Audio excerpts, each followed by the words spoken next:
Apple travaillerait sur des lunettes de réalité augmentée. Le projet serait tellement avancé que la question n'est plus de savoir s'il va sortir, mais plutôt quand. Dès la WWDC, la conférence des développeurs en juin prochain, répond Mark Gurman de Bloomberg. Est-ce le bon moment à l'heure où Meta lève sérieusement le pied sur le métaverse? Quelle serait la fonction qui tue?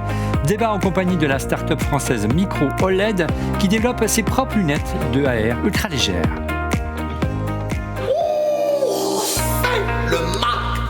Bonjour à toutes et à tous, vous regardez On refait le Mac alias ORLM, très heureux de vous retrouver pour notre débat tech hebdomadaire. Merci pour votre fidélité et n'hésitez pas à nous soutenir en vous abonnant à notre chaîne YouTube et puis likez, c'est très important de liker. Vous savez que c'est ça qui fait remonter l'algorithme de YouTube. Un salut particulier aux membres du club ORLM, c'est la version premium de notre chaîne YouTube. C'est un abonnement payant, vous soutenez ORLM et ses équipes et en contrepartie, l'émission est accessible rien que pour vous, en direct, 24 heures en avance. Vous pouvez poser des questions en direct avec nous, échanger avec l'équipe au quotidien via un chatroom. C'est sur Discord et venir ici au Village by CA à Paris assister à des enregistrements aux coulisses et vous allez voir, c'est pas triste. Toutes les infos sur notre chaîne YouTube ou en scannant le QR code que vous avez vu à l'écran. Donc je vous disais, n'oubliez pas de liker cette émission. C'est ça qui fait que les algorithmes de YouTube vont pousser l'émission et que vous serez de plus en plus nombreux, j'espère, à nous suivre. On like s'il vous plaît sur YouTube. Et puis cette semaine, on a inauguré une nouvelle émission à l'opposé total de... Quoi qu'il y ait beaucoup de tech, c'est une émission dédiée à la Formule 1. On est tous, avec Laurent, avec Christophe, passionnés de Formule 1 et on a lancé une émission qui s'appelle On refait la F1 et on a un invité de choix puisqu'il s'agit de Éric Bouillet qui est l'ancien patron de McLaren et l'ancien patron de Lotus F1 et patron du Grand Prix du Castellet, du Grand Prix de France notamment. Allez la voir, on s'est régalé, on a fait un pilote, on ne voulait pas la diffuser pour trouver le ton, et bien le ton est arrivé.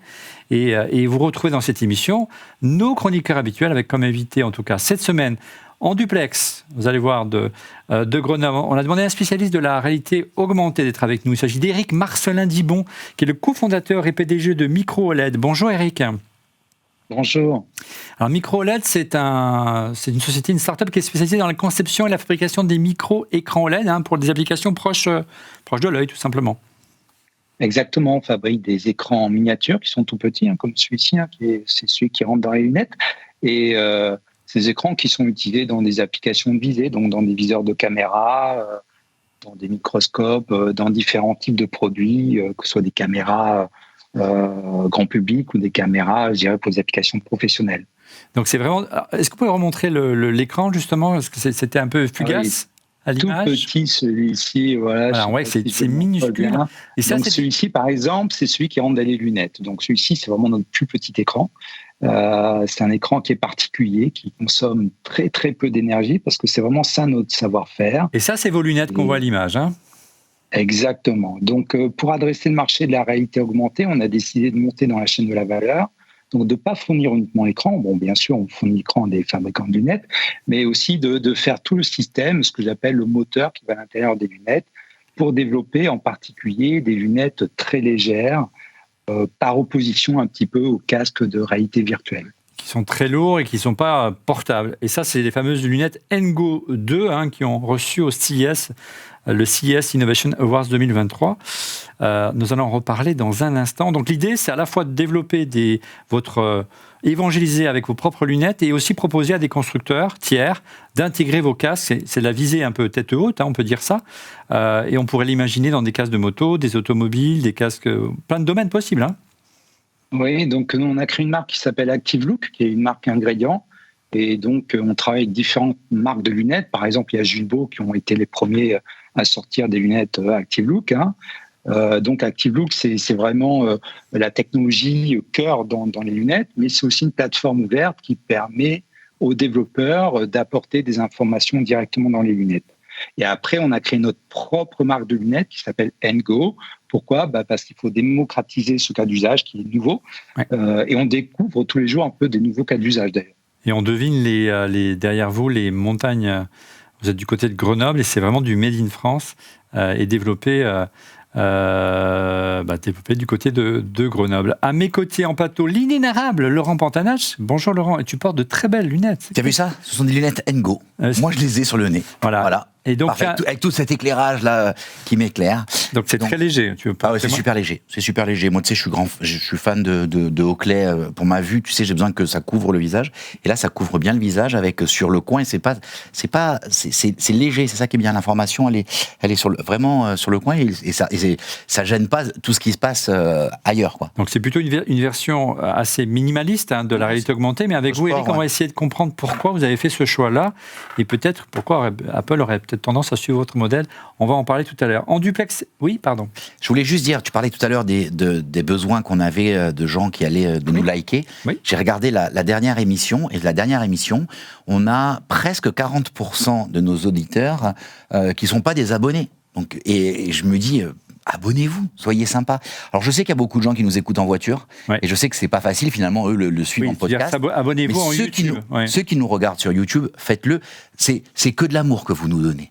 Oui, le problème d'Apple Podcast, c'est qu'on a les stats, c'est pas génial, très honnêtement, ils font pas un super boulot Apple de ce côté-là. Et le service pour la vidéo, il n'est pas forcément à la hauteur. Donc on se questionne, pour être honnête avec vous, à savoir si on doit continuer podcast pour la vidéo et garder uniquement Apple Podcast pour l'audio, parce qu'il y a une version audio, vous savez, dans On fait le Mac, si vous avez l'habitude de nous écouter en faisant la vaisselle ou dans les transports ou en faisant votre jogging. En duplex, vous l'avez deviné sur un plan tout à l'heure, le formidable Christophe Degrave d'Underside. Bonjour Christophe. Hey, comment ils vont ? Ils vont bien. Tu t'es remis du Grand Prix, la déception de la Formule 1 et de Ferrari ?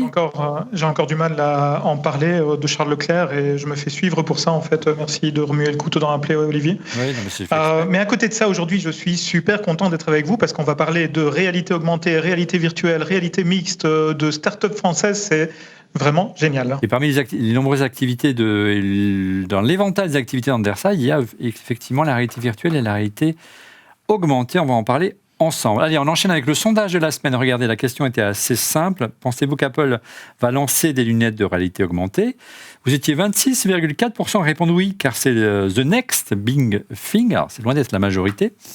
Encore oui à 12,8% pour juste déporter les infos de l'iPhone. C'est un petit peu le positionnement de micro OLED aujourd'hui.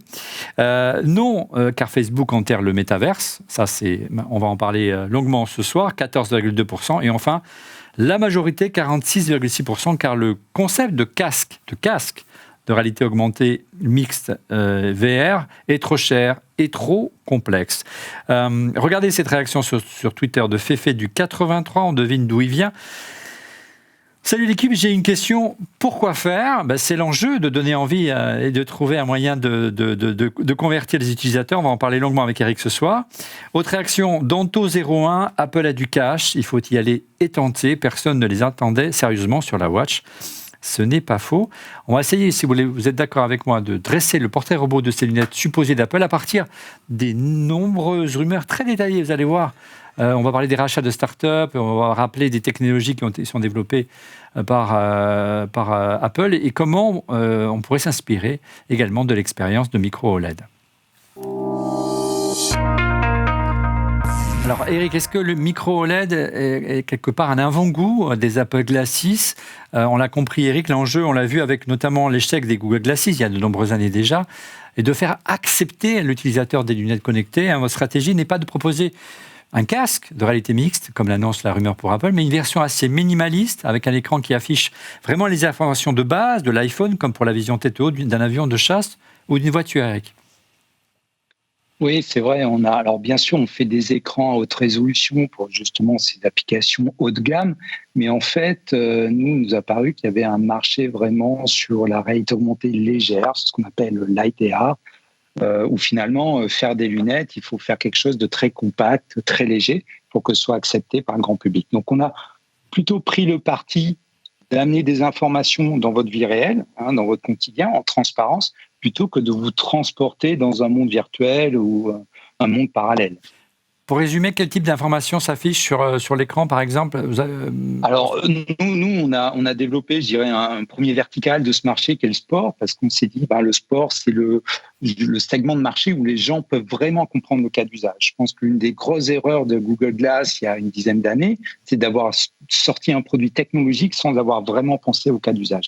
Le sport, ça c'est clair, les gens courent avec une montre connectée, ont l'habitude de chercher à améliorer leur performance. Et donc là, on vous amène les données qui viennent de votre montre ou de votre téléphone, de vos capteurs, directement en transparence dans votre champ de vision. Alors, vous parlé de montre, vous proposez une intégration très poussée avec l'Apple Watch, dont les infos sont déportées sur l'écran des lunettes. Et pour ce faire, vous avez travaillé assez étroitement avec Apple. Donc, on a développé une application Active Look qui fonctionne sur Apple Watch et qui est vraiment super, très facile d'utilisation, très conviviale, je dirais comme un peu les produits Apple. Et l'intérêt, c'est que vous lancez l'application, on part en courant, vous avez connecté vos lunettes et directement, vous avez les informations dans votre champ de vue. Vous pouvez aussi choisir les écrans que vous voulez voir, le type de données que vous voulez voir. Vous pouvez changer d'écran en faisant un geste devant les lunettes, comme ça. Et ainsi, c'est vraiment un cas d'usage qui est vraiment très sympa avec l'Apple Watch. Quelle a été la réaction d'Apple, le relationnel avec Apple, même si c'est de l'applicatif? Ils se montraient intéressés, ils vous ont encouragé. Est-ce qu'on peut en parler? Je pense que de façon générale, d'une part, Apple, c'est une société que je respecte beaucoup, mais de façon générale, c'est... bien sûr, tout ce qui permet de développer l'écosystème, c'est une nouvelle application, de développer le cas d'usage qui peut permettre de démocratiser l'utilisation. C'est intéressant, oui. Alors pourquoi ce choix justement de se concentrer vraiment sur des usages très précis, de pas trop en proposer et pas trop promettre de peur de créer une déception, c'est l'enjeu pour la réalité augmentée. C'est aussi parce que la technologie aujourd'hui, elle ne permet pas forcément d'aller au-delà, ou du moins pour un coût maîtrisé. Et puis, est-ce qu'il y a en clair aujourd'hui un plafond de verre technologique et un coût trop important pour en offrir plus à monsieur ou madame tout le monde? Alors je pense que ce n'est pas une question de coût, mais une question de choix de produit. C'est-à-dire que nous, on a fait le choix délibéré de faire des lunettes. Et quand vous faites des lunettes, d'une part, elles doivent remplir leur mission de base, c'est-à-dire protéger votre vue ou améliorer votre vue, mais aussi, elles doivent être légères, confortables. Ça, c'est absolument clé. Il faut que les branches soient réglables, que vous ne les sentiez pas sur le nez, très, très légères. Et l'autre point qui est important, et c'est pour ça qu'on a développé une technologie ingrédient, c'est qu'il faut pouvoir... les lunettes, c'est un produit esthétique. C'est un objet personnel. Donc, quand vous allez dans un magasin de lunettes, vous avez le choix entre des centaines de paires de montures. Donc, de la même façon, on a créé une technologie qui en fait, disparaît derrière l'esthétique des lunettes. On ne voit pas que c'est des lunettes connectées. Ça ressemble à des lunettes de sport. Et vous pouvez faire plusieurs designs, comme on l'a fait là avec Julbo, ou d'autres versions, qui en fait permet d'avoir des esthétiques différentes à partir du même moteur. Ouais, Christophe, ça c'était un vrai problème on parlait des Google Glasses il y a quelques années, Christophe, c'est qu'on les reconnaissait évidemment et que c'était un petit peu anxiogène de voir des gens avec ces lunettes-là. On se disait mais qu'est-ce qu'ils font? Ils me surveillent. Ça posait de vrais problèmes. Exactement. C'est toujours agréable de pouvoir se rappeler qu'on fait des produits pour des êtres humains. Et on échangeait avec Eric, et c'est vrai que le fait de se dire que la partie intelligente fait juste 70 grammes, moi je trouve ça génial en fait. Effectivement on peut les porter, effectivement ça ne se voit pas de l'extérieur et donc on n'a pas ce rempart entre nous et autrui. Les gens ne sont pas en train de se dire on nous observe, on m'enregistre, etc., etc. Donc c'est plutôt pas mal, ça s'efface à l'usage et c'est la technologie, moi comme je l'aime en fait. Vraiment quand l'iPad est arrivé, au fur et à mesure Apple a diminué les bords autour de l'écran, etc., etc., pour que ce soit l'usage qui prime et pas la technologie. Et c'est exactement ce qu'on entend ici. Laurent, le confort, c'est extrêmement important. On sait que tu es sensible. Le confort est important. Alors, c'est intéressant parce qu'on a abordé un sujet juste avant qui était les Google Glasses. Si on réfléchit, les Google Glasses, à l'exception de la caméra qui pouvait poser problème, mais oui, mais le reste était assez génial. Oui. C'était vraiment une information de portée, surtout très en avance. Le défaut des Google Glasses, c'est pour ceux qui en ont eu, je vous rappelle, c'est qu'en fait, la partie électronique et la batterie étaient dans les branches.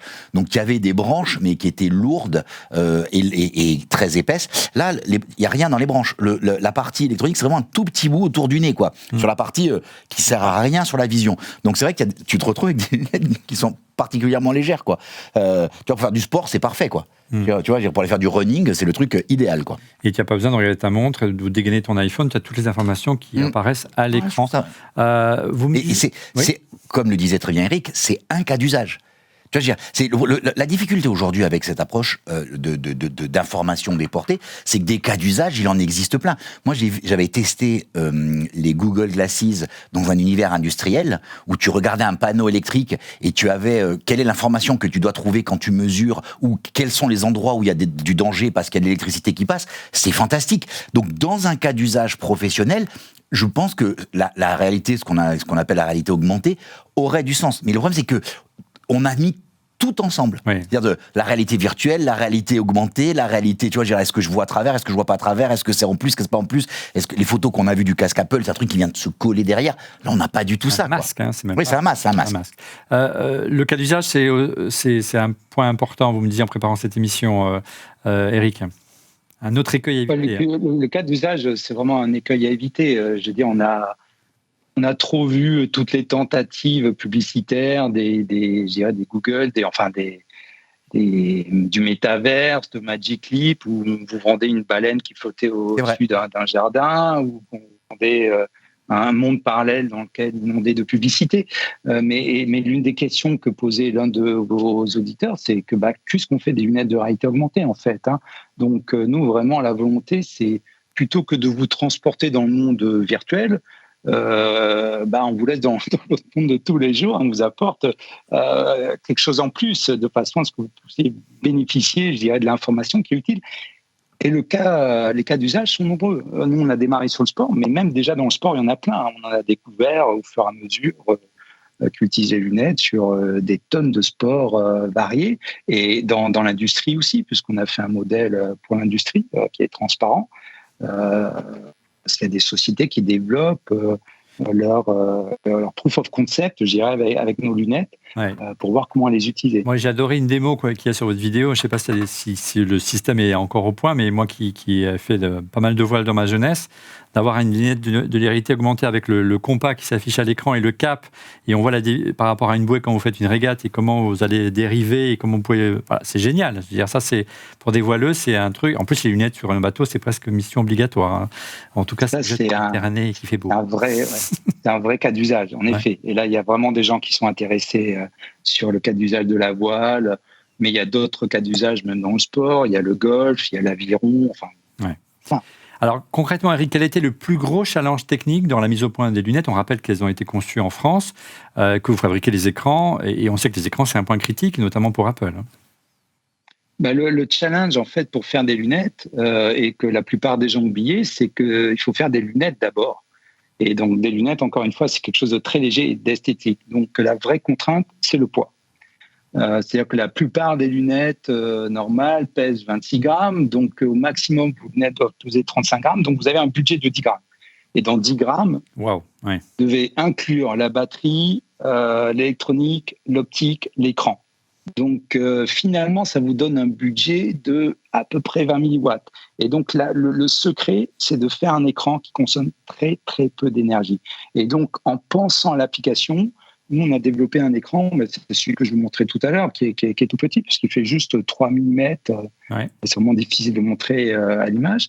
Et cet écran est vraiment unique, hein, par rapport aux écrans de la concurrence. Il consomme à peu près 30 fois moins d'énergie, consomme de l'ordre du milliwatt. Et il est aussi très lumineux, ce qui est clé, parce que nous, on fait une optique transparente, hein, c'est-à-dire que vous voyez l'image comme un affichage tête haute dans une voiture, en avion. Vous voyez l'image qui flotte en transparence devant vous. Donc, pour pouvoir voir l'image en plein soleil, il faut que l'image de l'écran soit aussi très lumineuse. Donc, c'était vraiment ça le défi. Et après, packager tout le système, batterie, électronique, écran, dans 7 grammes. Je corrige juste ce que je disais, c'était pas 70 grammes, c'est vraiment 7 grammes pour le moteur technique. Ouais, c'est pas beaucoup, on comprend dès lors que la barre elle est très haute pour Apple aujourd'hui. Alors, est-ce que vous envisagez de proposer d'autres fonctionnalités dans le futur ? Et votre méthode, elle va être, plutôt que de trop promettre, de faire peut-être des évolutions incrémentales ? Tout à fait, oui, parce qu'en fait, on a vraiment fait un choix. On a fait un choix stratégique d'aller vers la réalité augmentée et légère. On sait faire des écrans avec une très belle résolution, très haute résolution, toutes les couleurs, etc., qui sont utilisés dans des viseurs de caméra. Donc, on sait faire ça, mais à la fin, si vous voulez intégrer tout ça dans cette gamme, aujourd'hui, ça marche pas. Donc, on a plutôt voulu démarrer par quelque chose de minimaliste, et au fur et à mesure, on augmente les features. D'une part, c'est une plateforme ouverte, encore une fois. Donc, nous, on a développé la première application sur le sport, qui vous donne vos données de performance, mais n'importe quel développeur d'application sur Apple Watch, sur téléphone portable, peut envoyer des données vers les lunettes. Que ce soit pour des applications grand public ou des applications industrielles. Donc, les nouvelles features, en fait, des lunettes vont venir aussi des développeurs. Oui, on peut imaginer donc de la navigation, par exemple, si on fait de la randonnée. On peut, exactement. Si on est en moto, déjà, vous avez un contrat avec un constructeur de casque, vous aviez dit tout à l'heure, pour la moto. Oui, tout à fait. On a déjà un client en Allemagne qui fait un afficheur tête haute de casque de moto. Éric, merci beaucoup pour vos retours. C'est vraiment très intéressant par rapport à ce que pourrait proposer Apple dans quelques semaines pour ses lunettes. C'est ce que nous annonce la rumeur, car elle pourrait être dévoilée dès le début du mois de juin lors de la conférence des développeurs Apple. On fait le point juste après le busomètre. Le busomètre, ce sont les actus et rumeurs qui ont le plus buzzé sur le site Mac Forever. Et cette semaine, à nouveau, en l'absence de notre ami Didier qui est sur la route encore une fois, mais il nous a promis d'être là la semaine prochaine. C'est notre ami Laurent Pantanach qui le remplace avantageusement. Laurent, c'est à toi. Alors, prends ta pause de Didier Poulicani. Bon, écoute, il est tellement beau, Laurent. Merci. Non, je t'ai plus. La cour est pleine. La coupe est pleine. Mon grand-père disait un truc comme ça. Ouais. Et alors, Face ID, vous savez que tout le monde, on espère voir disparaître le Dynamic Island. Donc, j'espère pas. Moi, j'aime beaucoup. Moi aussi, je lui trouve quelques avantages, surtout donc quand il y a une lecture en tâche de fond, c'est le moyen d'accéder hyper rapidement à un truc. Il y a plein de cas quand il y a un appel, que l'appel passe derrière et tout, plein de cas. Mais beaucoup se disent, et quand est-ce qu'on aura un écran full utilisable intégralement sans Dynamic Island? Et une des problématiques, c'est le Face ID qui prend quand même une partie du capteur. Et donc, il semblerait, d'après les flux qu'on a pu voir, qu'il n'y aurait pas de Face ID avant 2025, c'est-à-dire l'iPhone 17. Donc le Face ID sous l'écran. Pourrait être sous l'écran, mais pas avant 2025. Donc voilà. Donc ça, c'est la première information. Deuxième info, toujours sur l'iPhone. Ouais, deuxième info, toujours sur l'iPhone. On sait que Apple essaye de quitter la Chine, de se désengager de la Chine, autant que faire se peut. Donc on sait que les puces sont fabriquées à Taïwan, qui n'est pas la Chine. Mais l'assemblage est fait côté chinois dans les usines de Foxconn. Foxconn a mis les bouchées triples, parce qu'ils ouvrent à la fois une usine aux États-Unis, mais aussi une usine au Vietnam. Et Apple cherche un moyen de pouvoir minimiser le risque, surtout s'il y avait une tension qui venait à augmenter avec la Chine. Et une des pistes, c'était l'Inde. Sachant que l'implantation d'Apple en Inde a toujours été très compliquée. Et là, il se pourrait que dès le jour 1, les premiers iPhones, alors ce qu'on ne sait pas, c'est est-ce que c'est pour tout le marché mondial ou seulement pour le marché indien, qui reste quand même le pays le plus peuplé au monde, devant la Chine, il ne faut pas l'oublier, pourrait être produit directement en Inde. Donc ça pourrait être un très grosse... La production a déjà commencé, mais les volumes devraient être décuplés. Et effectivement, tu as raison, Apple cherche par tous les moyens à être moins dépendant de la Chine, bien sûr en raison des tensions géopolitiques. On enchaîne toujours, on n'est pas toujours autour de l'iPhone. Ouais, c'est pas mal parce qu'en fait, il y a un faisceau d'indices qui pousse à penser que iOS 17 serait super compatible. C'est-à-dire qu'en fait, tous les téléphones compatibles avec iOS 16 serait cette année compatible avec iOS 17. Donc il y a deux lectures. La première lecture, c'est ça veut dire qu'il n'y a pas grand-chose dans iOS 17. Et donc du coup, finalement, ils ont mis l'énergie ailleurs. Je sais pas, dans un casque ou dans autre chose. Mais d'autres disent non, c'est juste que finalement, l'augmentation du hardware et le non-changement d'une des puces, je me rappelle avec l'iPhone 14 Pro, pas Pro, faisait que finalement, il y a ce qu'ils appellent une longue traîne et que tu peux avoir un modèle supplémentaire à l'arrière qu'on garderait, donc ça serait une première, donc à voir. On revient au sujet principal de cette émission. On revient au sujet de l'émission. Alors, il y a plein d'infos. Mais le problème, c'est que toutes les semaines, dans le Buzomètre, ça buzz, et toutes les semaines, on reparle du casque. Là, c'est une info liée à Tim Cook. Il a été interviewé par JQ. Je vois pas du tout pourquoi. On l'aura un jour, on l'aura. Non, il a été interviewé. Dans l'interview, il raconte sa journée, comment il se lève le matin, comment il lit ses emails, comment il aime les emails. Tous ses emails, y compris. N'hésitez pas, les gars, envoyez des emails à Tim Cook. Y compris les emails non sollicités. Donc il dit ça et il glisse une info que il y a pas mal de choses que l'on pourrait faire d'une certaine manière et il laisse entrevoir que potentiellement on va en parler tout à l'heure. On pourrait, dans une des façons de consommer cette information, la faire sur un nouveau device. Donc voilà. Il essaye de teaser un peu sur ce sujet, sachant que puisqu'on est sur le sujet, on va faire une double. C'est comme si on en avait 6. Il y a quand même beaucoup de rumeurs qui disent que Jeff Williams et lui, son numéro 2, triment comme des fous pour essayer d'obtenir le soutien des équipes Apple. Beaucoup de gens ne croient pas du tout à cette... C'est étonnant. C'est étonnant parce que c'est étonnant que ça perle, parce que d'habitude, c'est le genre d'infos qui sortent pas... Non, on en parlera plus longuement tout à l'heure, Laurent. Dernière info qui est vraiment ou rumeur plutôt, rumeur.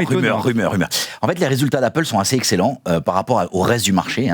Et Apple se retrouve toujours assis sur un tas d'or. C'est Picsou sur son sur son tas d'or. Et en fait, ils ont tellement d'argent aujourd'hui qu'ils pourraient racheter Disney, sachant qu'ils ont déjà eu un échange d'actions parce que en fait, il y avait il y a tout un. C'est la famille. Alors, je ne vais pas faire un raccourci, je vais me faire taper sur les doigts. Mais la famille Jobs a beaucoup. Le premier actionnaire privé de Disney, c'est la famille Jobs. C'est la famille Jobs. Mais suite au rachat de Pixar. Suite au rachat de Pixar. Mais ce qui fait que ça pourrait aussi faciliter, parce qu'il y a quand même une proximité aussi de la famille Jobs avec Apple. Non, mais avec Apple, donc tu vois, ça regroupe. Et Bob Iger, qui est revenu. Qui est revenu le PDG depuis le mois d'octobre ou novembre. Il était siégé pendant une dizaine d'années au conseil d'administration d'Apple. Exactement. Alors, c'est intéressant donc là-dessus. Ça pourrait aller aussi dans le sens de le besoin d'un studio. C'est-à-dire que si aujourd'hui, si Disney se retrouve dans le giron Apple, Disney+, c'est fini, quoi. Tu as un des meilleurs studios, tu vois, surtout avec tout ce qu'ils ont, les Marvel, non mais les Star Wars, tu as quelques là, tu remplis et tu ne peux plus ne pas passer par Apple, quoi. Ça devient une major de fait.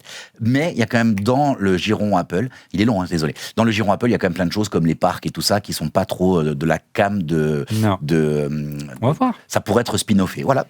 C'est surtout pas dans l'habitude d'Apple d'acheter des énormes compagnies. Ils ont toujours intégré des petites entreprises. La seule exception à la lettre, ça a été Beats. Mais ils ont acheté la marque. Ils ont acheté la marque et pour l'instant, on se demande qu'est-ce qu'elle devient. Et puis, bien sûr, Next en son temps, mais ils ont bien fait, croyez-moi. Merci beaucoup, Laurent, pour cette série d'infos et de rumeurs. On continue sur les rumeurs autour de ce casque de réalité mixte, surnommé Apple Reality. Je propose qu'on dévoile les secrets d'Apple Reality. On débute par une question Twitter, regardez, de Stéphane Becquet. Bonjour la team. Pour le grand public, quelle fonction pourrait apporter des lunettes à réalité augmentée suffisantes pour faire accepter de les porter? Apple devra proposer une Kyler feature, une fonction qui tue, comme on dit. Voilà qui n'est pas faux, car Apple Reality, si c'est ainsi qu'il se baptise, ou qu'il va se baptiser, ressemblerait beaucoup, si on croit la rumeur, au casque de Meta et son Quest Pro, dans sa philosophie, je dirais. On est loin des lunettes de nos amis de micro OLED. Vous voyez, donc c'est vraiment un vrai casque, ce ne sont pas des lunettes. Autre réaction sur Twitter de Braise Pikachu. Il manque, dans le sondage, il manquait oui, car ça fait des années que la presse tech nous prédit qu'elle sorte cette même année. Vivement qu'on passe à autre chose. Il y a plus que la presse. Vous voyez qu'il y a quand même des enjeux politiques, des tensions. Qu'Apple travaille sur la R n'est plus vraiment un secret aujourd'hui. Plus de 1000 personnes, je cite plusieurs sources, 1000 personnes de l'entreprise auraient consacré durant plus de ces 7 dernières années, auraient travaillé sur les prototypes au sein des labos de Cupertino. La question maintenant, c'est est-ce qu'ils vont la sortir? Et je vous propose qu'on liste les rumeurs. Qu'est-ce qu'on sait, Laurent, à date du design? Tu en parlais tout à l'heure. On est très loin de lunettes en elles-mêmes. Déjà, il y a The Information qui a sorti quelques infos sur les matériaux. Ouais, ils ont déjà dit que c'était. Alors, ça date de janvier, donc c'est pas non plus ça vient. Mais les matériaux seraient premium.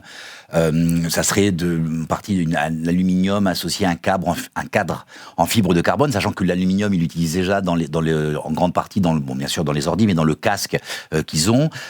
Ça serait, ils voudraient des outils légers, hein, donc l'aluminium et le carbone, pour faire quelque chose de transportable. C'est Eric tout à l'heure. Hein. Ouais. Ça ressemblerait, on a vu l'image subrepticement. Un masque de ski, encore une fois, c'est Ming-Chi Kuo qui le dit. Hein. Ouais. On ne sait pas s'il y en a qui les ont vus ou pas, tu vois. Donc voilà. Déjà, pour vos réactions, Christophe, Eric, à cette interprétation de ce qui pourrait être le design d'Apple, on est loin de lunettes, là, hein, on a bien compris. C'est vraiment plus qu'un casque. La vraie question, c'est est-ce qu'on est ouvert sur l'extérieur, hein, est-ce qu'on peut voir comme on peut voir au travers de vos lunettes, Eric, ou on est, comme dans le modèle de Meta, dans un univers 100% virtuel?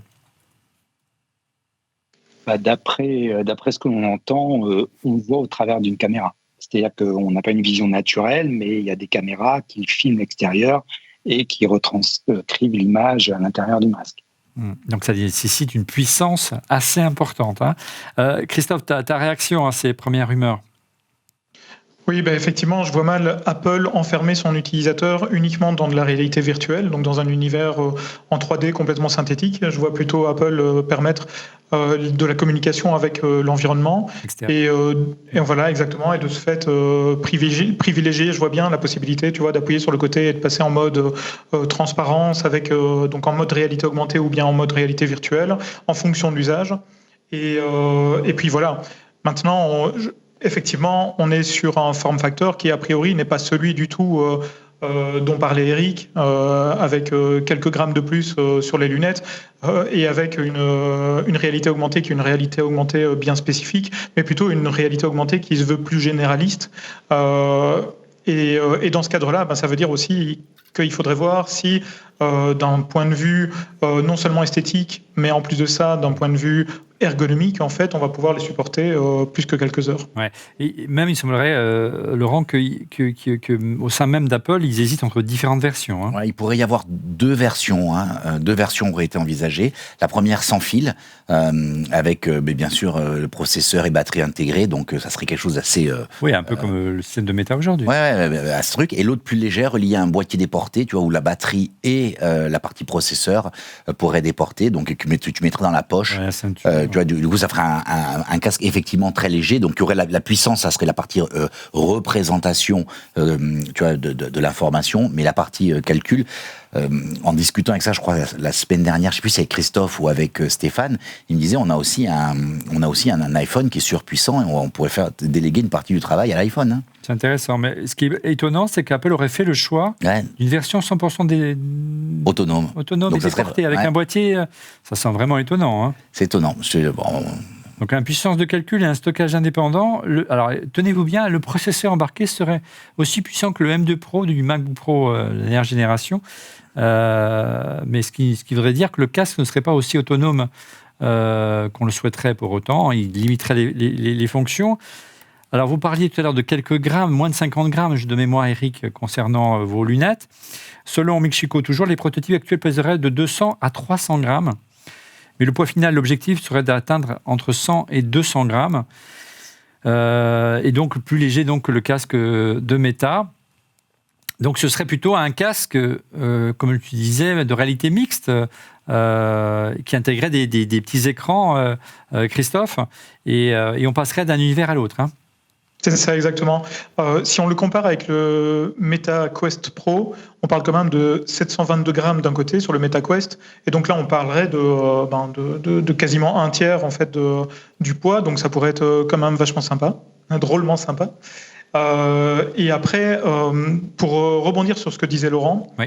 Si la puissance n'est pas totalement embarquée, je me pose quand même la question de savoir si de toute façon il faut embarquer une puce qui permet de communiquer en sans fil avec le smartphone, est-ce qu'ils n'ont pas intérêt à directement connecter en fait l'appareil au cloud et de mettre la puissance sur le cloud? Ça, c'est toujours une question que je me pose également.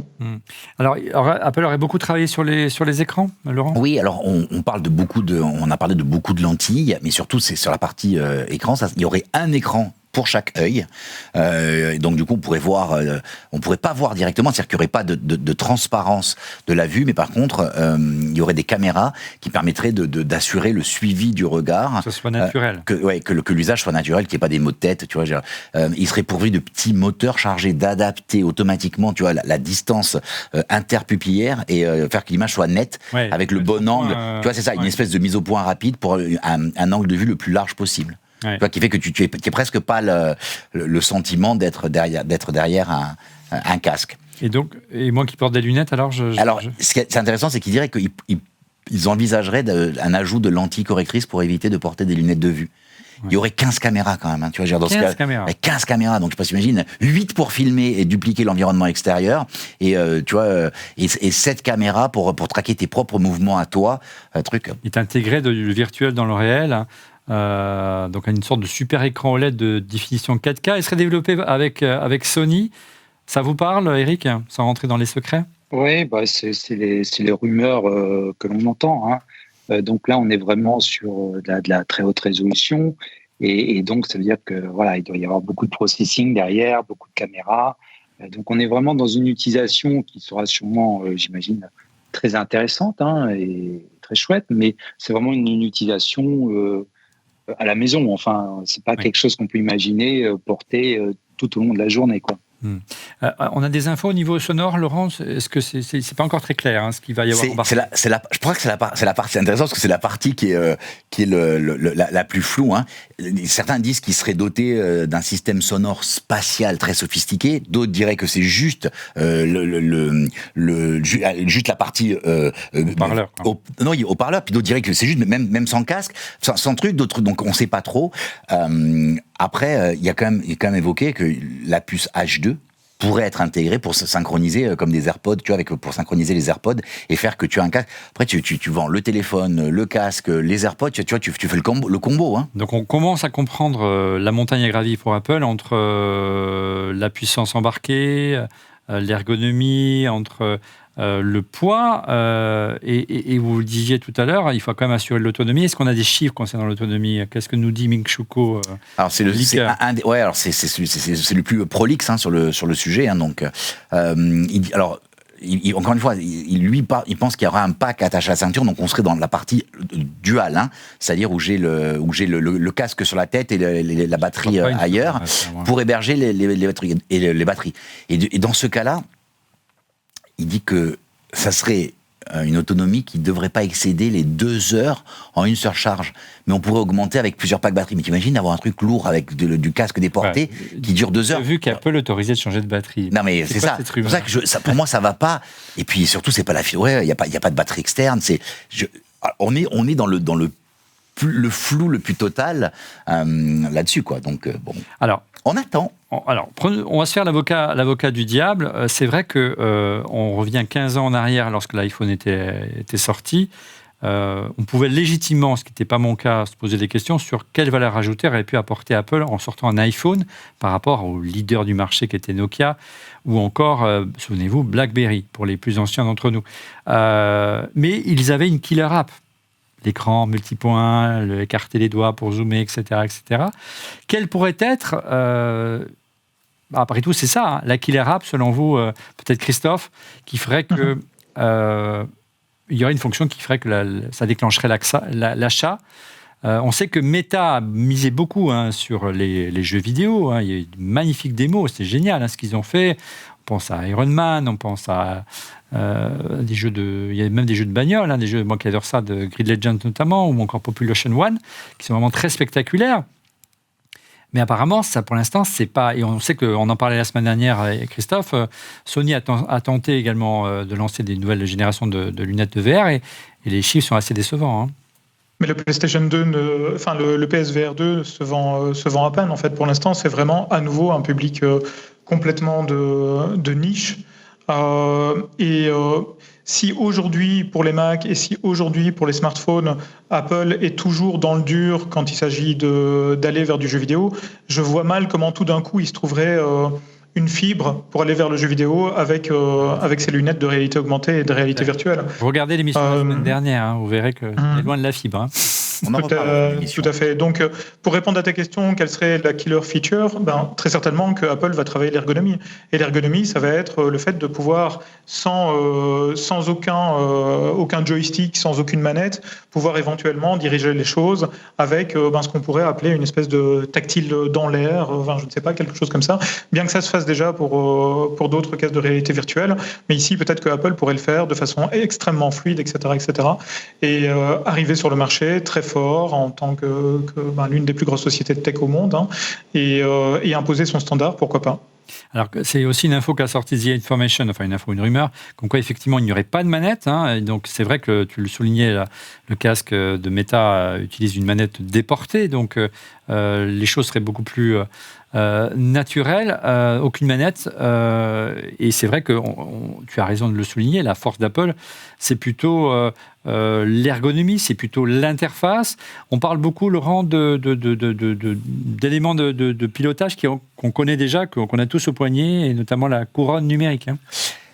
Ouais, en fait, ils voudraient recycler, sachant qu'il avait déjà recyclé dans le casque audio, donc dans le casque... Les AirPods Max. Les AirPods Max. Et là, on pense qu'il pourrait y avoir ce qu'ils appellent la Digital Crown, comme sur l'Apple Watch et les AirPods Max, donc pour passer, tu vois, qui fait basculer d'un mode de réalité virtuelle à celui de réalité augmentée, tu vois, en réalité virtuelle, ça devient un casque classique de VR où finalement tu consommes l'information, et puis donc il y a immersion totale, et puis en réalité augmentée, tu as toutes ces caméras qui te filment et qui te repositionnent dans le monde, qui te repositionne virtuellement dans le monde réel, ça qui est intéressant. Ouais, pour l'instant, Christophe, je ne sais pas ce que vous en pensez, Eric, c'est un beau tableau, ça fait rêver, ça fait vibrer mon petit cœur de geek, même s'il est plus tout jeune, mais on se dit, waouh, ça fait beaucoup de puissance tout ça. Et puis, on n'a pas parlé d'autres éléments, vu qu'il y a plein de fonctionnalités, il faut quand même les rassembler, donc il faut une vraie interface. Qu'est-ce qu'on sait de l'interface, peut-être du côté de Christophe ? Oui, donc plus que l'interface, derrière, il y a un système d'exploitation qui est sans doute, on retrouve des traces à droite et à gauche de Reality OS, de ce qui serait Reality OS, et donc sur lequel on pourrait avoir une interface qui serait appropriée à la réalité virtuelle et à la réalité augmentée. À savoir que moi, je trouve qu'avoir un bouton physique, en fait, comme sur l'Apple Watch, alors qu'on a les yeux bandés, en fait, et qu'on ne voit rien, commencer à le chercher sur le côté, etc., je vois pas trop l'intérêt, non. Donc, je vois pas trop pourquoi, en fait, à part pour un style de design, en fait, je vois pas du tout comment on chercherait, en fait, sur le côté de la lunette. Moi, je vois plutôt, en fait, des mouvements devant soi ou sur les côtés de la lunette de manière à déclencher des choses. Ouais, donc 100% virtuel les mouvements comme sur un iPhone, à la limite, on utilise ses doigts. Une petite réaction peut-être, Eric, sur justement on sait que l'interface et l'ergonomie, c'est l'ADN d'Apple. Et que vous avez beaucoup, j'imagine, travaillé également pour vos propres lunettes sur ce sujet-là. Oui, je n'imagine pas Apple lancer un produit hardware sans avoir vraiment pensé à l'application clé et surtout à la façon d'interagir avec le produit. Donc, moi aussi, j'aurais plutôt le sentiment, et vu le nombre de caméras qu'il y a dans le produit, que ce soit vraiment de la reconnaissance par caméra plutôt que par bouton. Quand on a les yeux bandés, c'est toujours difficile d'aller... chercher des boutons sur un masque, en fait. Ouais. Et pour revenir d'ailleurs, de la même façon, nous aussi, on a choisi une interface gestuelle pour passer d'un écran à l'autre dans nos lunettes, quoi. Oui. Et il faut bannir les boutons, comme a su le faire en son temps, ou presque, l'iPhone, où il n'y avait pas de clavier. L'interface, donc tu disais, ce serait une interface dédiée, un système d'exploitation dédié. Tu parlais de Reality OS, on parle aussi de XROS. Une sorte, en gros, d'iOS, Laurent, une interface d'iPhone en 3D. Et avec les mains, on pourrait interagir. En fait, on aurait des icônes avec lesquelles tu pourrais interagir avec les icônes, avec du mouvement.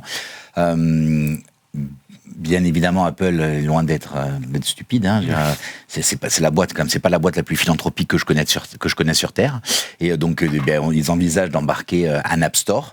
Et ce qui d'ailleurs justifierait le lancement à la WWDC, parce que ça veut dire que les développeurs pourraient créer la présentation, pas le lancement. Pourraient découvrir toutes les applications qu'ils pourraient faire autour de ces lunettes, sachant que s'il y a une annonce qui est faite à ce moment-là, on aura déjà des blockbusters, des grosses sociétés qui viendront présenter comment ça fonctionne, qui sont déjà aujourd'hui en train de développer pour le compte d'Apple. Voilà, quoi. Et ce qui s'est passé lorsqu'ils ont lancé l'iPad, notamment. Après je me pose une question, tu vois, je me rends compte que à la maison, le soir, j'ai tendance à consommer, je ne regarde plus du tout la télé, mais je consomme beaucoup de vidéos d'une certaine manière. Je me dis, finalement, je tiens un iPad, tu vois, de la chambre, il fait sombre, il y a peut-être quelqu'un d'autre dans la chambre qui regarde une autre télé que celle que j'ai envie de regarder. Finalement, que tu aies ton casque sur la tête et que tu regardes, tu vois, moi j'ai déjà mon casque, moi, sur les oreilles pour pouvoir écouter quelque chose, puisqu'il y a une autre télé dans la pièce. Je me dis pourquoi pas, je suis pas sûr.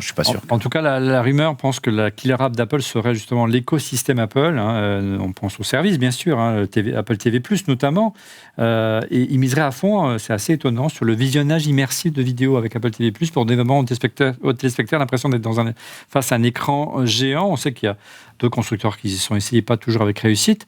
Ça, c'est une information de Bloomberg, pour qu'on ait vraiment l'impression d'être devant un écran de cinéma. Et selon Bloomberg, toujours, Apple serait en discussion, on en parlait tout à l'heure, avec Walt Disney notamment, une demi-douzaine de partenaires, et notamment Walt Disney, Dolby Laboratories pour le son, ou Dolby Vision pour l'image. Et puis, il travaille également à des retransmissions retransmissions sportives, qui tiraient parti de l'écran virtuel, de l'écran géant et de la réalité augmentée. Et on sait qu'il y a quelques années, Apple a racheté une société de streaming qui s'appelle NextVR en 2020. Dans le but de créer du contenu sportif en réalité virtuelle. Donc, on voit qu'il y a plein de petits éléments du puzzle qui peuvent s'associer. Et puis, bizarrement, je ne sais pas si tu as eu cette info, Christophe, une des killer apps, ce serait FaceTime. Tu as lu ça comme moi ? Oui, FaceTime, effectivement, qui nous permet d'interagir les uns avec les autres à distance. Rien ne serait mieux que de pouvoir effectivement se plonger dans notre casque de réalité virtuelle, être coupé du reste de la pièce, du coup, et pouvoir échanger librement avec des personnes, en fait, qui sont à distance. Et le truc, c'est que comme il y a un tas de caméras embarquées, comme le disait Laurent, on va pouvoir très certainement avoir une idée de où se trouvent nos mains, de quelle grimace on est en train de faire au niveau du visage, d'où se trouvent les yeux et vers où ils regardent, etc., etc. Et pour ça, il y a un truc qui est génial, qui est quand même les emojis, qui se trouvent actuellement déjà sur les smartphones, que Apple utilise partout. Et je vois bien les emojis arriver en 3D pour pouvoir faire un FaceTime nouvelle génération au travers des emojis. Ça pourrait être drôlement sympa. Et l'idée vraiment, c'est de donner l'impression à ce que notre interlocuteur soit avec nous dans la même salle et non plus à distance comme aujourd'hui avec son téléphone. Alors, ce qui est plus étonnant, Laurent, c'est que Apple travaillerait également sur des fonctions de productivité. Ouais, c'est étonnant parce que Apple, c'est avec le monde de l'entreprise, c'est je t'aime moi non plus. C'est utilise mes solutions, mais pas grand public. Ouais, mais finalement elles ont une approche marketing qui est très très grand public. Donc c'est tout le paradoxe. Et même les outils, tu vois les outils aujourd'hui, donne-moi des outils de productivité ou de travail. Alors ils ont lancé Freeform l'an dernier, tu vois, où ils essayent mais c'est toujours même FaceTime, tu vois. FaceTime, c'est super solution de visioconférence, mais c'est pas du tout mis en avant. Alors, qu'est-ce qu'ils appellent des fonctions de productivité pour les lunettes ? Ça serait se servir d'un moniteur externe, tu vois, d'un Mac. Donc c'est-à-dire qu'en fait, ton Mac arriverait directement dans ton. C'est-à-dire que j'ai pas de moniteur, j'ai pas de Mac et un Mac apparaît. Grâce à cet écran, c'est comme s'il y avait un Mac que tu travailles sur ton Mac à distance. Après il y a beaucoup. L'autre jour, je regardais les gens, j'ai vu qu'il y a beaucoup de gens qui tapaient quand même sur le clavier en regardant les touches. Je me dis, c'est ton cas. Je me dis, ça va être embêtant pour eux. Hein. Il va falloir. Non, mais t'imagines, tu te retrouves dans une situation où tu es derrière ton masque et si tu sais pas où sont les touches, ça peut être ennuyeux. Une question sur Twitter. Regarde Laurent Stoski. Joli prénom. Ouais, très beau prénom. Bonjour et encore merci pour votre émission. Comment, pour tout matériel au service Apple, je me pose la question du rapport usage-coût. Je crains fort que celui-ci ne me conduise à passer très largement mon tour. Alors, quid du prix ? Le casque devrait coûter, tenez-vous bien, environ $3,000. Ce serait une version plus que bêta, pour une sorte de pont vers un futur produit. Surtout. Ouais. Donc, il semblerait que Apple veuille d'abord marquer les esprits avec un premier produit et au fur et à mesure que la techno deviendrait mature, proposer quelque chose de plus léger et de plus accessible. En En tout cas, c'est une caractéristique qui met le doute sur la sortie de ce produit à l'heure du ralentissement de l'économie, on l'a dit, et à l'heure où le métaverse n'a plus vraiment la cote aujourd'hui, tant chez Meta que Sony. Je propose qu'on développe ce sujet. Alors, Laurent, on peut résumer en 3 mots. Le métaverse est en PLS en ce moment. On regarde cette réaction de Mano et c'est très juste. Meta se casse le nez avec son casque, le Meta Quest Pro. Les ventes ne sont pas au rendez-vous par rapport aux prévisions. Qu'en serait-il du casque Apple ? Que prévoit Apple ? Qu'a prévu Apple qui pourrait nous décider, nous public, à l'acheter ? Le travail développeur sera décisif, je pense. Tu sais ce que j'en pense. Je pense que le paradoxe de cette situation, c'est que Meta, donc Facebook, serait la société qui pourrait potentiellement tirer le plus parti du lancement du casque. Alors, en sachant que Meta et Apple se détestent. Ils ont dépensé des fortunes pour un résultat plutôt mitigé à Meta. Mais en plus, ils se détestent. Donc, imagine que Apple puisse faire quelque chose qui aide Meta, c'est presque inconcevable. Ouais. Donc, c'est assez étonnant. Après, j'espère qu'il n'y a pas un péché d'orgueil. Côté Apple. C'est l'enjeu. Ouais, de se dire, Meta n'a pas réussi alors qu'ils étaient sur leur terrain, nous on va arriver et on va réussir là où eux ils ont échoué. Tu vois, ils se détestent tellement que... Voilà, j'espère pas ça, parce que j'aimerais qu'ils nous sortent un truc qui soit vraiment pas vaniteux, mais vraiment utile. Ouais, plusieurs dizaines de milliards ont été dépensés dans les recherches, Christophe, autour du métaverse chez Facebook, chez Meta. Ils auraient quand même écoulé près de 20 millions. Le chiffre m'a étonné, personnellement. Bon, on est loin des 200 millions par an de l'iPhone. 20 millions, c'est depuis le rachat d'Oculus. Donc, bon, ça, il faut relativiser. Mais on sent bien que c'est plus du tout la priorité numéro 1 au sein de Meta aujourd'hui, la réalité virtuelle, la réalité augmentée et le métaverse en général. Non, effectivement, je pense que si aujourd'hui tu arrives comme journaliste auprès de notre ami Mark Zuckerberg et tu lui demandes et le métaverse, comment ça va, tu as 2 possibilités. Soit tu te fais virer sur le champ en fait, et l'interview n'arrive jamais, soit il regarde, il fait non, on a toujours fait de l'IA. Nous, ce qui nous intéresse, c'est l'intelligence artificielle. Et effectivement, tu vois un peu les films d'espions, etc., où à un moment donné, ils téléphonent en fait à un service qui vient nettoyer en fait suite à des meurtres, etc. Léon. Ouais. C'est un peu comme Léon, tu vois. Je pense qu'ils sont en train de... Voilà, c'est ça. Les nettoyeurs sont en train de passer les cadavres en fait des pauvres développeurs du métaverse de chez Meta à l'acide. Mais non, et effectivement, il y a plus grand chose. Tu en parlais tout à l'heure, Olivier.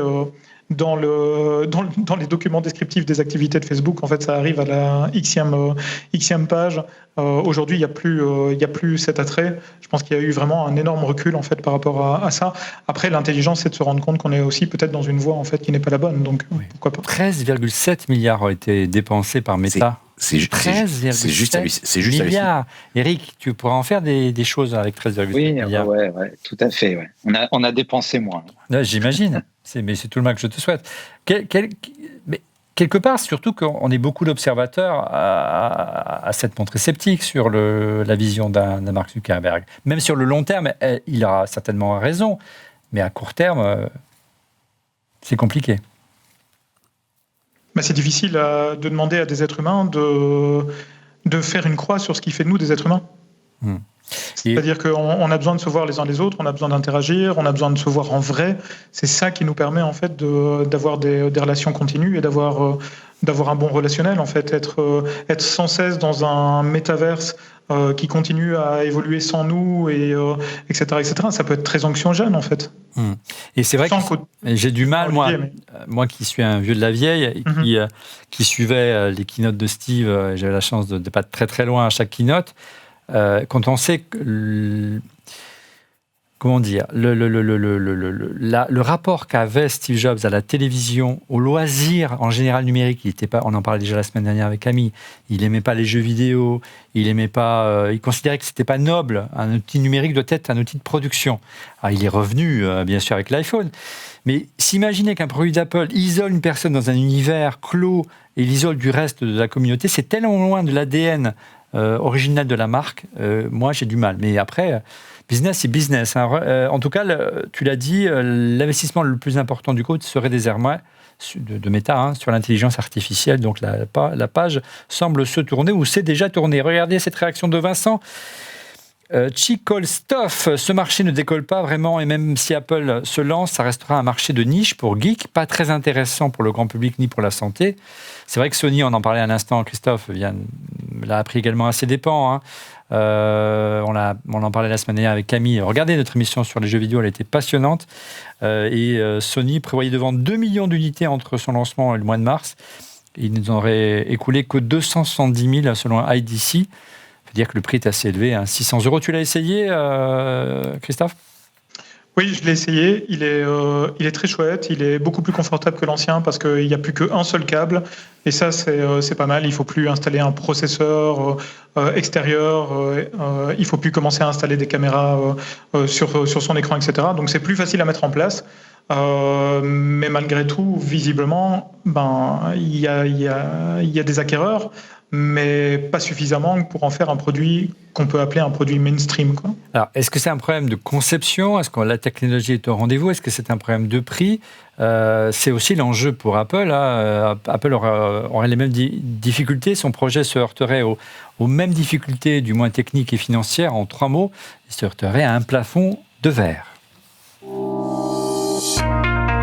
Alors, Apple va-t-elle réussir à briser ce plafond de verre technologique ? Regardez cette réaction sur Twitter de Stéphane Becquet. J'ai répondu non dans le sondage, trop cher et trop complexe pour aller dans les lunettes de AR, ou j'aurais répondu plutôt trop tôt. Les lunettes auraient été, donc, on l'a dit en amont de cette émission, présentées au top 100 d'Apple, hein, selon Mark Gurman de Bloomberg. Le fait de l'apprendre est déjà assez inédit, que ça fuite.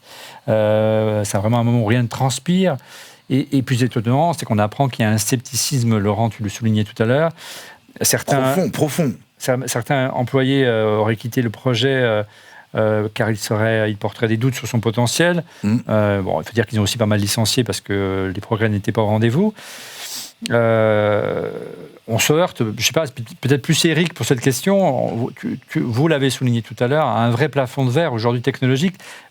On comprend l'ambition d'un Google ou l'ambition d'un Meta quelques années plus tard. Si Apple met la barre aussi haut, ça va être difficile de faire un objet qui soit léger et ergonomique, qu'elle soit facile à porter. Hein. Ça dépend vraiment du cas d'usage qu'on voit. Hein. Si c'est un masque qui est dédié à une utilisation à la maison de façon, je dirais, statique, hein, comme vraiment du jeu, pourquoi pas, s'il y a des performances, je dirais, exceptionnelles, de qualité d'image ou d'utilisation, de cas d'usage, mais on est loin des lunettes telles qu'on les voit dans un film, ou qui sont hyper légères et qui, à la fin, donnent un champ de vue infini. Ce qui est important, c'est de vraiment comparer les deux lancements qui étaient l'iPhone et est-ce que serait le lancement de ces Apple Glasses ou Apple Reality, pardon. À l'époque du lancement de l'iPhone, Apple avait à peu près tout sur étagère, à part l'écran multitouch, mais il y avait la techno pour le fabriquer. Là, il faut vraiment aller beaucoup plus loin en termes de développement, Eric. Oui, parce que processeur, on a vu. C'est d'un côté, on veut mettre beaucoup de résolution, un champ de vue très large, beaucoup de processing, beaucoup de caméras. Donc, ça devient très difficile d'intégrer ça dans quelques grammes. Hein. Tout de suite, on est dans quelque chose de plus lourd. Donc, puis après, il y a aussi, il ne faut pas négliger, au-delà de l'aspect technologique, tout l'aspect, je dirais, visuel. C'est-à-dire quelque chose qui va ressembler à un masque, vous allez sûrement l'utiliser avec vous. Et je suis sûr que Apple saura faire de très beaux produits avec des matériaux de qualité, des matériaux nobles. Ça, j'en suis persuadé. Mais ce ne sera sûrement pas des lunettes que vous mettrez tous les jours. Donc, je pense qu'il ne faut pas... je pense que c'est deux marchés différents. Pour moi, il y a vraiment le marché de la réalité augmentée légère, entre guillemets, ce que nous, on essaye de viser, où finalement, on reste dans le monde réel et puis on vous apporte des informations, hein, que ce soit ludiques ou pertinentes. Et d'un autre côté, un monde qui est beaucoup plus proche, pour moi, du gaming ou du côté immersif et qui est forcément, je dirais, dans un endroit clos, quoi. Beaucoup de réactions, beaucoup de pessimisme. Vous allez voir, Eric, sur Twitter de nos tweetos, regardez cette réaction de Lemire Ismaël. Ce sera un gros bide. Voilà, la couleur, on annonce la couleur. Autre réaction de Bukowski, marché de niche où le grand public n'y comprend rien, produit hors de prix lorsqu'il est bon. Coucou le PS VR2. Quotidien limité, je ne comprends pas pourquoi Apple veut se lancer dans un casque VR ou AR. Si c'est le cas, ça sent l'accident industriel à plein nez. En tout cas, vous l'avez souligné, Eric, si Apple se lance dans ce marché, ce sera un marché de niche. C'est pas l'ADN d'Apple, Laurent, un marché de niche. Non, c'est Apple, dans toute l'histoire, dans toute son histoire, ça a été d'essayer d'élargir le plus possible son marché. D'ailleurs, ils ont marketé les produits pro comme des produits grand public, oui. Donc historiquement. Et là, toutes les fois où ils ont été trop étroits, et on pense, tu vois, le Newton par exemple, souvent on a dit que ça a été un marché de niche, c'était le marché des professionnels mobiles. Ils ont évangélisé, et tout ça. ils ont montré le chemin et c'est Palm qui a récolté les fruits. Ouais, ils ont sorti un produit plus accessible en prix. Ils sont revenus. Ils te disent qu'ils sont revenus avec l'iPad. 20 ans après. Ouais, 20 ans après. Ils sont partis trop tôt. Donc, je sais pas. Souvent, tu vois, quand je me souviens, et Damien est pas là, mais j'ai interviewé Damien Douani le soir avant l'annonce de l'iPad, et on se posait une question, et je lui dis, tu penses que ça va s'appeler comment? C'est marrant parce que la question qu'on se posait, c'était le nom, c'était pas l'usage. On imaginait bien qu'une tablette, on voyait l'usage qu'on allait en faire. Là, tout le monde est dans cette espèce d'incertitude, tout le monde a envie d'être surpris par Apple, en se disant, waouh, Apple va ouvrir un nouveau territoire. Quand Apple est arrivé avec la montre, on sait ce que c'est. On savait pas trop ce que ça pouvait être une montre connectée. Finalement, ça s'est orienté sur le domaine de la santé, mais tout le monde sait ce que c'est une montre. Là, on est sur quelque chose où c'est quelque chose de vraiment, vraiment nouveau. L'iPhone, en soi, les téléphones existaient déjà. C'est juste les usages qui ont explosé, mais le téléphone existait déjà. Donc là, on a envie d'être surpris.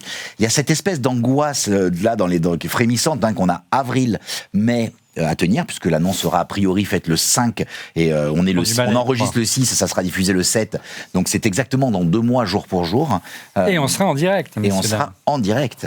Ouais. Alors justement, cette frustration que tu décris très bien. C'est ça. C'est une espèce il y a un côté anxiogène à la situation. De dire que, et on l'entend à chaque lancement, messieurs, d'Apple, en disant qu'Apple n'innove plus. Est-ce que justement, ce serait une manière pour Tim Cook de changer son fusil d'épaule et de dire, OK, on n'innove plus, on vous lance un produit très innovant. On sait très bien qu'on va en vendre des millions, mais ce serait en quelque part une vitrine de la capacité d'innovation. En tout cas, c'est l'avis sur Twitter, regardez, de Mano. Pour ce cas, je vois un avenir un peu similaire à l'Apple Watch. C'est intéressant. Un produit qui sort, qui n'est pas fini, ce qui était le cas de la première version. Tout à fait. Les premières années sont décisives quant à son adoption et ses usages. Est-ce que, allez, Christophe ou Eric, vous croyez à ce scénario à l'Apple Watch elle a bien mis 3-4 ans avant de trouver son marché. Moi, j'y crois vraiment. Parce que Non, mais j'y crois parce que l'Apple Watch, c'est exactement ça. C'est le produit qui est sorti. C'était joli. Les fans de Apple voulaient l'Apple Watch. Et encore aujourd'hui, je cherche, en dehors de la course à pied, en fait, je cherche les usages, quoi. Et je pense que les usages sont venus au fur et à mesure, des usages très spécifiques pour X ou Y personnes, X ou Y utilisateurs.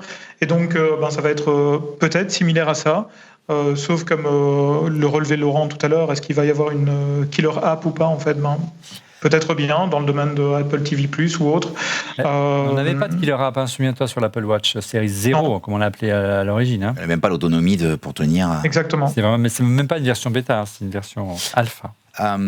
On a une question de Féfé du 83 que tu as cité un peu plus haut, mais qui est intéressante, qui vient de tomber là. En direct. En direct, qui vient de tomber. Il dit: est-ce que vous pensez que ça peut avoir un usage aux personnes à mobilité réduite qui ne peuvent se servir d'un ordinateur qu'avec un menton, surtout qu'Apple est très à cheval sur l'accessibilité? Et alors une fois, la question est excellente parce que Apple a 2 choses dans son ADN. D'un côté, on fait des produits grand public, c'est-à-dire faire des produits de niche, ça les intéresse pas, ils le font pas. Et à l'inverse, ils ont cette démarche d'inclusion qu'ils ont tendance, je vais pas dire qu'ils sont woke, mais presque, ils le sont trop. C'est-à-dire, on nous a raconté des histoires là récentes sur l'équipe de développeurs en Suisse, magique. On peut pas la raconter à l'antenne tellement c'est magique, mais Apple est à côté de la plaque. Carrément, quoi. Et donc, en fait, ce qui est intéressant, c'est que c'est vrai que tu pourrais dire, dans toutes leurs dernières vidéos, c'est comment on a aidé des gens qui n'arrivent pas à faire ça, comment on a aidé les gens. D'ailleurs, quand tu prends ta montre, on te pose la question si tu es dans un fauteuil roulant, parce on veut t'aider à mesurer l'activité. Je ne sais pas si ça pourrait être ça. Par contre, ça pourrait donner la possibilité à du voyage, tu vois, à voyager moins, à faire d'autres choses différentes. Ça, oui, je vois bien les usages. Et je suis je veux pas paraître rétrograde, je suis pas du tout un luddite, hein, et Christophe le sait. Lui, il le voit parce que lui, il se dit, moi, la réalité virtuelle / augmentée, je surkiffe. Et, il en rêve. Non mais regarde ce beau studio. Dès que là, il passe ses journées à nous envoyer des studios en 360 où la caméra est tournée à virevolte. Et c'est une des grandes compétences de Underside. Donc, on le sait. Mais moi, je voudrais vraiment un truc qui soit, tu vois, game changer, quoi. Pas seulement, tu vois, je suis dans mon salon et je regarde un film mieux, quoi. Eric, vous avez travaillé autour des lunettes avec micro LED sur justement les usages autour de la mobilité réduite, autour du handicap en général? Oui, on travaille d'ailleurs, alors par exemple pour Parkinson, c'est-à-dire que nos lunettes permettent d'aider les gens de Parkinson à se déplacer. C'est-à-dire qu'en créant une certaine image dans les lunettes, ça, vous savez, les gens de Parkinson tremblent beaucoup et donc ils ont des problèmes de déplacement. Il y a sûrement, on n'en est pas encore au cas de faire des produits, mais il y a beaucoup d'intérêt pour tout ce qui est pour les personnes à basse vision. On a des clients qui fabriquent des lunettes pour les malvoyants, parce que ça touche énormément de personnes. Bon, après, les gens, en termes de mobilité, là, on est plutôt sur le type de produit que ce que ferait éventuellement un Apple, justement, qui vous permet quelque part de voyager. Enfin, ce que l'on entend des rumeurs du produit, c'est qu'on a une très belle résolution, très grand champ de vue, donc une vraie immersion, j'imagine, de qualité. Et ça peut être peut-être un game changer pour tout ce qui est voyage, tout ce qui est vraiment très immersif. À voir, à suivre. On a plein de questions. En fait, nos auditeurs du club qui suivent l'émission avec 24 heures d'avance posent plein de questions. Je vais prendre, il y a Mathieu 2475, il y a Manon, il y a Lénaïque Petit-Pierre. Et je pense que je loupe. J'ai besoin de lunettes. J'ai besoin de lunettes. Donc, je l'ai mis en petit numéro pour le suivre. Il y a plein de questions qui sont hyper intéressantes. Mal, non, mais plein de questions qui sont hyper intéressantes. Bon, les naïfs blagues en disant oui, on va finir comme les Men in Black, mais au-delà de ça, non. Avec des avatars sur l'utilisation de FaceTime, ils commentent cet usage. Manon dit oui, mais tu vois, Apple a souvent créé des produits qui créent l'usage, donc il faut pas non plus à l'avance. On est tous d'accord là-dessus. Hein. Après, on va se trimballer du matériel, quoi. Donc il y a plein de questions tout autour de ça et qui sont hyper passionnantes, qui reprennent un peu la trame de cette émission et je trouve ça top. En entendant, tu en parlais tout à l'heure dans le busomètre, Laurent, Tim Cook, lui, il s'en amuse de ces rumeurs. Il tease sur le casque de R en couverture de JQ. Voilà ce qu'il a déclaré récemment, enfin dans l'article. Pour à peu près tout ce qu'Apple a fait, il y avait beaucoup de scepticisme. Si vous faites quelque chose qui est borderline, il y aura toujours des sceptiques. La question est, pourrons-nous apporter une contribution significative d'une manière ou d'une autre, quelque chose que personne d'autre ne fait? Ben voilà, c'était à méditer. Je vous laisse méditer ça jusqu'à la WWDC dans un peu plus d'un mois. Allez, on enchaîne avec l'avant-dernière séquence de cette émission, à savoir la question de la semaine. La question de la semaine, c'est une nouvelle rubrique qu'on a inaugurée la semaine dernière, que vous retrouverez désormais en fin d'émission. Nous vous invitons à répondre à une question exclusivement dans les commentaires. Allez-y sur YouTube, mais n'oubliez pas de liker, hein. On l'a dit, c'est très important. Nous sélectionnons 2 réponses qui remportent chacun. Allez, un t-shirt au RLM. Tu nous as sélectionné 2 questions, Laurent. Alors, je rappelle déjà la question de la semaine dernière. La question était, à l'heure du rachat par Microsoft d'Activision Blizzard, Apple devrait-elle racheter un studio de jeux vidéo? Alors, j'ai effectivement sélectionné 2 réponses. Ça a été très très dur. Donc d'abord, je vais faire quelque chose. Je voudrais remercier les excellentes réponses qu'on a eues. C'est sur YouTube. Donc ce sont exclusivement dans les commentaires YouTube. Donc je voudrais remercier ATC, AirTech & Co, L'Homme de l'Ombre, Nicolas Gorias, Cédric Tnor, Jean-Mi R qui te passe le bonjour, Régisso62, Sébastien Boireau, Labrique ou encore Sylvain Dogneton. J'ai pas gardé, et aussi Sébastien, je crois, Babine, j'ai pas gardé, j'en ai pris que 2 parce que je vous en voulais une positive et une négative. Il y a eu quasiment que des négatives. Donc 2. Parmi pas de studio, pas d'acquisition. Si, il y en a une, mais massivement, tous ceux que j'ai cités, à l'exception de 1, étaient plutôt contre. Par contre, on a eu plein de propositions de rachat de studios. Donc on a eu, il faut racheter Nintendo, il faut racheter Steam, il faut racheter Ubisoft, il faut racheter Bandai Namco, il faut racheter Konami, il faut racheter Electronic Arts. Donc c'était truc. Non, il y a une réponse que j'ai trouvée intéressante parce que Apple veut faire des sous en vendant des services, pas vendre des créations software propres. Et surtout, il cite un cas qui est intéressant, il dit Final Cut Pro. Ça, c'est la réponse. C'est la réponse. Donc il dit Apple, non, il ne faut pas que Apple rachète parce que ce que veut faire Apple, c'est de l'argent en vendant des services. Et on sait que le Tim Cook a pris une direction vraiment sur le service. Et donc pas en vendant son propre software qui serait créé. Tu vois, il se créerait un boulet. Okay. Ce que j'ai trouvé intéressant dans la question, c'est qu'en fait, il rappelle le cas un peu spécifique de Final Cut, qui était on achète un produit pour les pros, et donc en fait, on a une solution pour les pros qui fait qu'ils vont acheter le matériel parce qu'on a un bon logiciel.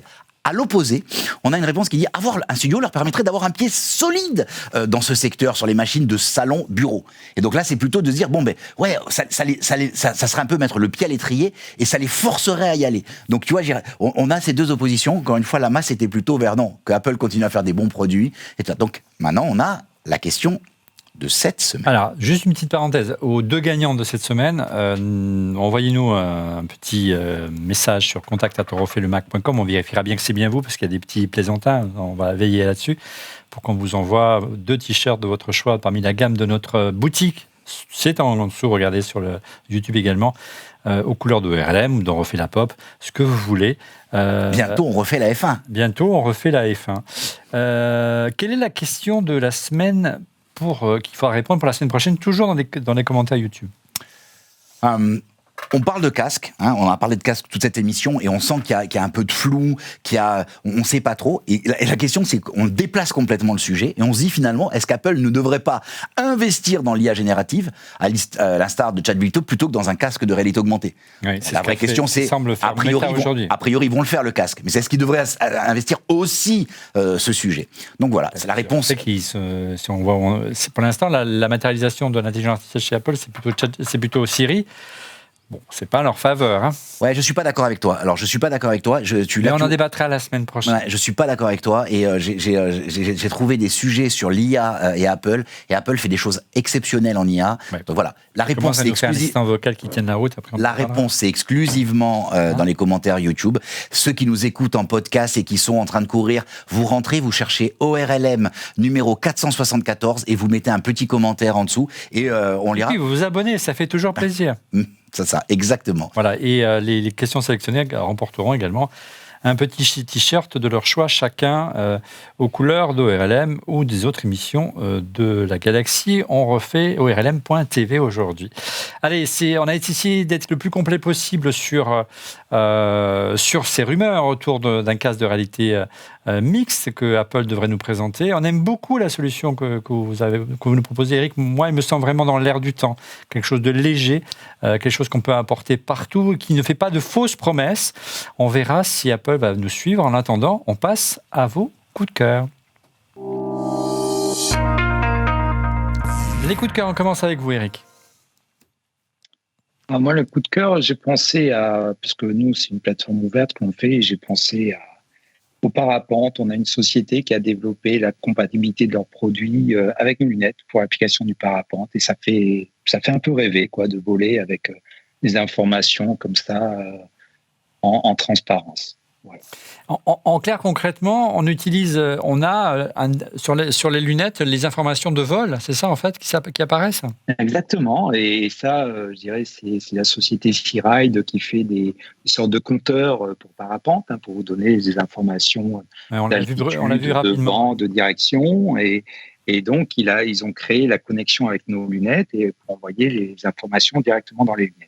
Ouais, c'est vraiment génial et moi il y a plein d'usages qu'on peut imaginer comme ça au quotidien. Merci beaucoup, Eric, et bonne continuation avec ces lunettes. Christophe, de ton côté, quel est ton coup de cœur cette semaine? Laurent et Olivier, est-ce que vous m'aimez?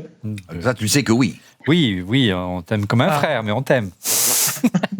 C'est le message que je voulais avoir de la part de mes amis. Et justement, en parlant d'amis, je voulais mettre à l'honneur un pote à moi qui s'appelle Wawa, qui est YouTuber et qui a une chaîne qui s'appelle Back in Toys TV sur YouTube. Mm-hmm. Cette chaîne a bientôt 16 ans, au mois d'août. Vous imaginez ? Il a commencé tout petit. Il a commencé tout petit, effectivement.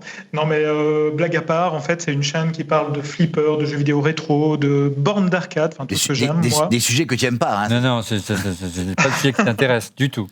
Non, évidemment, ça, je n'aime pas du tout. Regardez sur le côté, là, derrière, on voit du Goldorak, du Pac-Man, etc., du Batman et autres. Non, et donc, en fait, je voulais vraiment lui rendre hommage, parce qu'il c'est quand même un vieux de YouTube, quelque part. Et il n'arrête pas de faire évoluer. Voilà, exactement. Il n'arrête pas de faire évoluer en fait sa chaîne. Et je voudrais juste dire à notre communauté, n'hésitez pas à aller jeter un coup d'œil à sa chaîne.